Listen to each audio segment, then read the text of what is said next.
Hello everyone, आप सबको मेरा नमस्ते and I hope all of you are doing well. आज मैं आप सबको वाल्मीकि रामायण के बाल कांड के षट्चत्वारिंश सर्ग यानी 46वीं सर्ग को पढ़कर सुनाने वाली हूँ। पिछले सर्ग में हमने देवासुर संग्राम के प्रसंग को सुना था, समुद्र मंथन के भी प्रसंग को जाना था।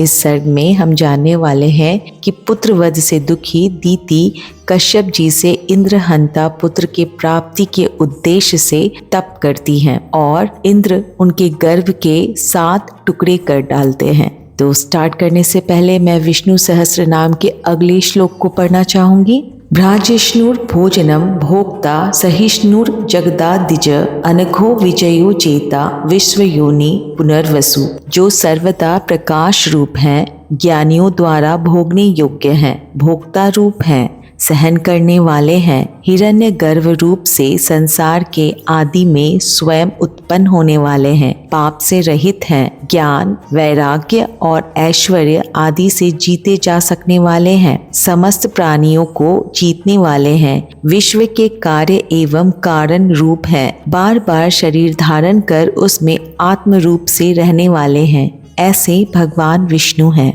तो स्टार्ट करते हैं षट्चत्वारिंश सर्ग यानी 46वां सर्ग। पुत्रवध से दुखी दीति का कश्यप जी से इंद्रहंता पुत्र की प्राप्ति के उद्देश्य से तप के लिए आज्ञा लेकर कुशप्लव में तप करना, इंद्र द्वारा उनकी परिचर्या तथा उन्हें अपवित्र अवस्था में पाकर इंद्र का उनके गर्भ के 7 टुकड़े कर डालना। अपने पुत्र के मारे जाने पर दीति को बड़ा दुख हुआ।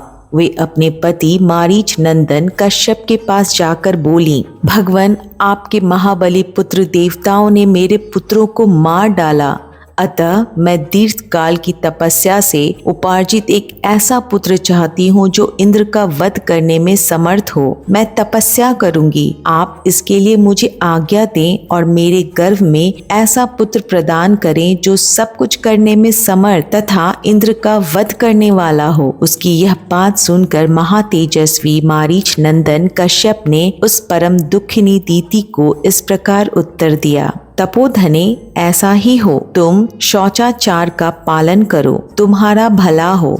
तुम ऐसे पुत्र को जन्म दोगी जो युद्ध में इंद्र को मार सके। यदि पूरे 1 सहस्त्र वर्ष तक पवित्रता पूर्वक रह सकोगी तो तुम मुझसे त्रिलोकी नाथ इंद्र का वध करने में समर्थ पुत्र प्राप्त कर लोगी। ऐसा कहकर महातेजस्वी कश्यप ने दीति के शरीर पर हाथ फेरा, फिर उनका स्पर्श करके तुम्हारा कल्याण हो ऐसा कहकर वे तपस्या के लिए चले गए। नरश्रेष्ठ उनके चले जाने पर दीति अत्यंत हर्ष और उत्साह में भरकर कुशप्लव नामक तपोवन में आई और अत्यंत कठोर तपस्या करने लगी। पुरुष प्रवर श्री राम दीति के तपस्या करते समय सहस्र लोचन इंद्र विनय आदि उत्तम गुण संपत्ति से युक्त हो उनकी सेवा टहल करने लगे। सहस्राक्ष इंद्र अपनी मौसी दीति के लिए अग्नि, कुशा, काष्ठ, जल, फल, मूल तथा अन्यान्य अभिलाषित वस्तुओं को ला ला कर देते थे।